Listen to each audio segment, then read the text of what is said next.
এই ইউনিয়নে আমি নারী পুরুষ জানি না, এই ইউনিয়নের সকল ভোটার আমাকে ভোট দেবে, এইটুকুকে আমি আশা করতে পারি ইনশাআল্লাহ। আমি আপনাদের মাটির সন্তান, আপনাদের ইউনিয়নের মেয়ে, আপনাদের ঘরের মেয়ে। আমি আপনাদের কারো মায়ের মতো, কারো সন্তানের মতো, কারো বোনের মতো, কারো বা খালা ফুকুর মতো। সুতরাং আমি এই ইউনিয়নে শুধু বিএনপির ভোট চাইবো না, এই ইউনিয়নের সবাই আমাকে ভোট দিবে, এটাকে এই ইউনিয়নে আমি কোনো রাজনৈতিক পরিচয় দেখব না, এই ইউনিয়নে আমি কোনো ধর্মের পরিচয় দেখব না। আমি যদি এমপি নির্বাচিত হই, আমি সেই পদক্ষেপ দেব। আমার মায়েরা বোনেরা যারা ঘরে থেকে সংসারের জন্য কিছু উপার্জন করতে চান, নিজের এবং সন্তানের খরচ কিছুটা সহযোগিতা করবার জন্য ঘরে বসে রোজগার করতে চান, তাদের জন্য কতটুকু করা সম্ভব আমি করব। দর্শক যে যেখানে আছেন আশা করি ভালো আছেন। এই মুহূর্তে পাওয়া সবচেয়ে বড় ব্রেকিং নিউজ, আপনারা জানেন যে মনোনয়ন ইস্যুতে বাংলাদেশের বিএনপি দলের মধ্যে ভয়াবহ উত্তেজনা বিরাজ করেছে। কারণ যেই সমস্ত হেভিওয়েট নেতাকর্মীদেরকে এবং যেই সমস্ত ত্যাগী নেতাদেরকে মনোনয়ন থেকে বঞ্চিত করা হয়েছে, ইতিমধ্যে তারা রাজপথে ঝাঁপিয়ে পড়েছেন এবং তাদের দাবি আদায় না হওয়া পর্যন্ত তারা তাদের কর্মসূচি অব্যাহত রাখবেন বলে গণমাধ্যমে জানিয়েছেন।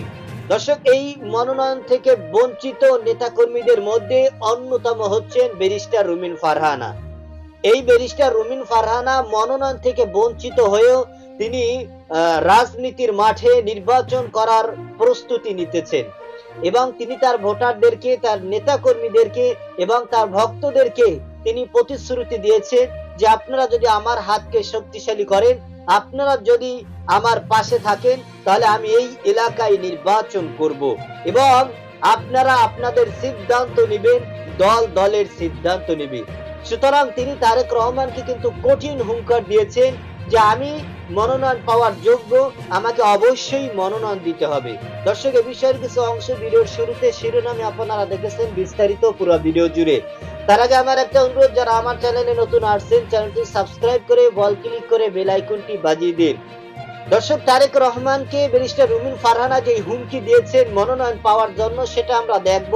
সেটা দেখার আগে প্রথমে চলুন দেখে আসি তিনি তার নেতাকর্মীদেরকে এই মনোনয়ন সম্পর্কে কি প্রতিক্রিয়া জানিয়েছেন, সেটা আমরা প্রথমে দেখবো, এরপরে বিষয়টি দেখবো।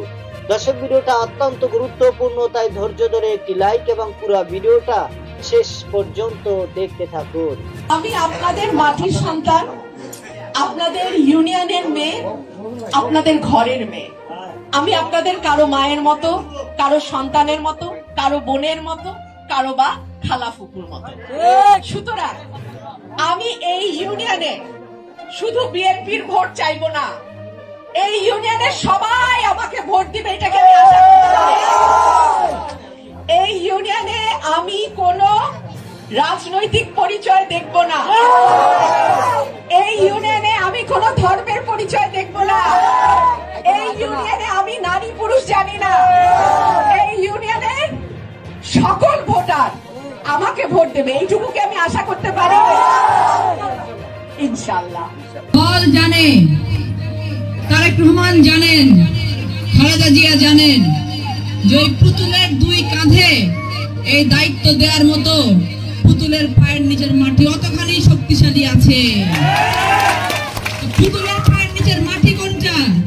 এই যে আমার সামনে বসে আছেন মা, বাবা, ভাই, বোন, চাচা, চাচি, কাকিমা, এইটা হচ্ছে পুতুলের পায়ের নিচটি।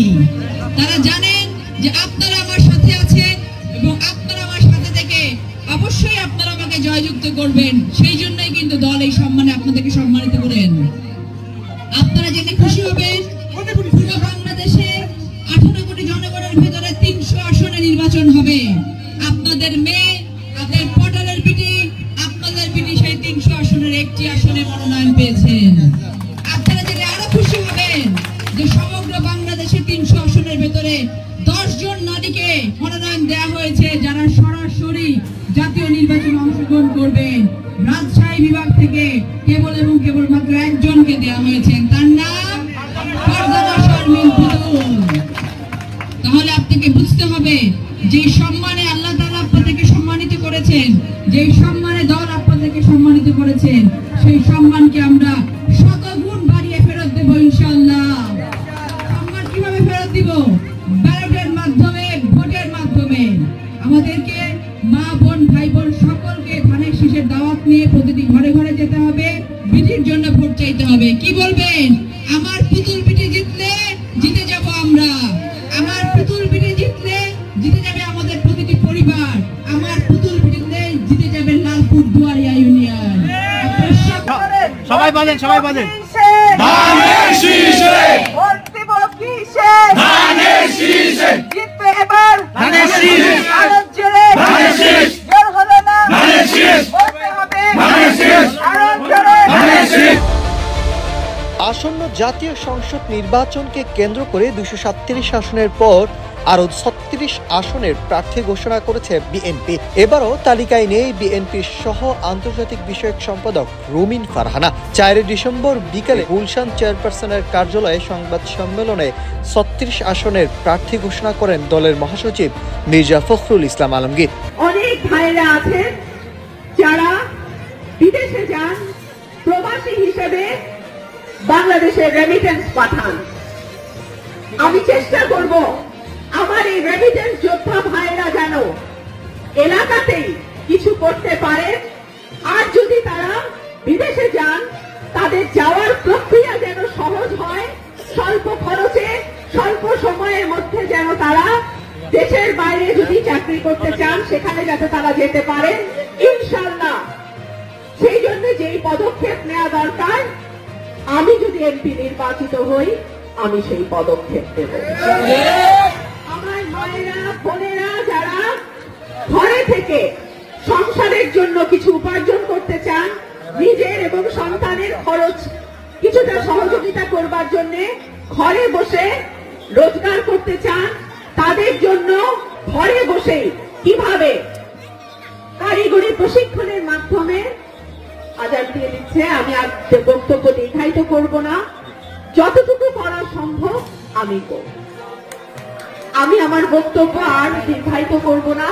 আপনারা সবাই অনেক কষ্ট করে দাঁড়িয়ে আছেন, আমার কথা শুনছেন। আমি আশা করি আপনারা আমার পাশে থাকবেন, আমার সাথে থাকবেন। অসংখ্য ধন্যবাদ। দর্শক, আপনারা জানেন যে বিএনপি দলের মধ্যে মনোনয়ন নিয়ে কিন্তু বাংলাদেশের প্রত্যেকটা আসনই কিন্তু ভয়াবহ উত্তেজনা বিরাজ করেছে। কারণ যাদেরকে মনোনয়ন দেওয়া হয়েছে সেটা সেই আসনের জনগণ কোনোভাবেই মেনে নিতে পারে না। কারণ যাদেরকে মনোনয়ন থেকে বঞ্চিত করা হয়েছে তারা এক একজন হেভিওয়েট এবং ত্যাগী নেতাকর্মীরা। তারা এই দলের দুদিনের সময়, তারা এই দলের করুণ পরিণতির সময়, এই দলের মহা বিপর্যয়ের সময় তারা কিন্তু দলের পাশে ছিল, তারা দেশের পাশে ছিল এবং এই দলের সাধারণ নিরীহ মানুষের পাশে তারা ছিল, যেটা গণমাধ্যমে নেতাকর্মীরা এবং তাদের ভক্তরা জানিয়েছেন। সুতরাং যারা মনোনয়ন পাওয়ার যোগ্য, যারা মনোনয়নের আশাবাদী, তাদেরকে মনোনয়ন না দিয়ে অনেক আসনে আওয়ামী লীগের বড় বড় দোসরদেরকে কিন্তু মনোনয়ন দেওয়া হয়েছে। এবং আপনারা জানেন দলের করুণ পরিণতির সময় যেই সমস্ত নেতাকর্মীরা এই দলের পতাকা উত্তোলন করার জন্য, দলের সাপোর্ট করার জন্য, দলকে সামনে রাখার জন্য কিন্তু তারা প্রতিনিয়ত হুমকির মুখে পড়েছেন এবং তারা সামাজিক যোগাযোগের মাধ্যমে বলেন, টক শোতে বলেন, সাংবাদিকের সামনে বলেন, সব জায়গায় কিন্তু তারা এই দলের জন্য দীর্ঘ 18 বছর কষ্ট করেছে। আজ যখন তাদেরকে মনোনয়ন থেকে বঞ্চিত করা হয়েছে, আজ যখন সুসময় তাদেরকে দল বহিষ্কার করতেছে, তাদেরকে দল উপেক্ষা করতেছে, এজন্য কিন্তু বাংলাদেশের প্রত্যেকটা আসনেই এই মনোনয়ন নিয়ে এখনো মানুষের মধ্যে দ্বিধাদ্বন্দ্ব লেগেই আছে। এবং বাংলাদেশের সর্বস্তরের বিএনপির নেতাকর্মীদের দাবি যে আপনারা এটাকে ভালোভাবে যাচাই বাছাই করে বিএনপির করুণ পরিণতির সময় যারা দলের জন্য ত্যাগ করেছেন, কষ্ট করেছেন, তাদেরকে আপনারা মনোনয়ন দেন। দর্শক, ইতিমধ্যেই আপনারা জানেন দ্বিতীয় ধাপে অনেক নেতাকর্মীদেরকে মনোনয়ন দেওয়া হয়েছে এবং সামান্য কয়েকটা আসন যেটা জোটদের জন্য রাখা হয়েছে বলে গণমাধ্যমে বিএনপির মহাসচিব মির্জা ফখরুল আলম তিনি কিন্তু জানিয়েছেন। তো এই মনোনয়ন তালিকাতে দ্বিতীয় দফা থেকেও কিন্তু বাদ পড়েছেন ব্যারিস্টার রুমিন ফারহানা। তিনি কিন্তু তার এলাকার বিভিন্ন প্রোগ্রামে তার ভক্তদের, তার নেতাকর্মীদের তিনি প্রতিশ্রুতি দিয়েছেন যে আমি এই এলাকার সন্তান এবং আমি এই এলাকাতেই নির্বাচন করব। দলের সিদ্ধান্ত নেবে। দল আমাকে মনোনয়ন দিতেও পারে, নাও দিতে পারে। দল যদি আমাকে মনোনয়ন না দেয়, তারপরেও আমি আপনাদের কথা রাখার জন্য, আমি আপনাদের সাথে থাকার জন্য, আপনারা আমার হাতকে শক্তিশালী করার জন্য আমি অবশ্যই এই এলাকায় নির্বাচন করব। সেটা আমি ধানের শীষেও করতে পারি, হাঁস মার্কায় করতে পারি। তো এই ব্যারিস্টার রুমিন ফারহানা ইতিমধ্যেই তিনি মনোনয়ন থেকে বঞ্চিত হয়েও তিনি কিন্তু রাজনীতির মাঠে এই নির্বাচন করার প্রস্তুতি নিতেছেন। দর্শক, এই বিষয়ে আপনার কি মতামত সেটা আমাদের কমেন্ট সেকশনে জানাতে পারেন। আজ এ পর্যন্তই। সুস্থ থাকবেন, ভালো থাকবেন। দেখা হবে আগামী কোনো ভিডিওতে, কথা হবে নতুন কোনো বিষয় নিয়ে। সে পর্যন্তই ভালো থাকবেন। খোদা হাফেজ।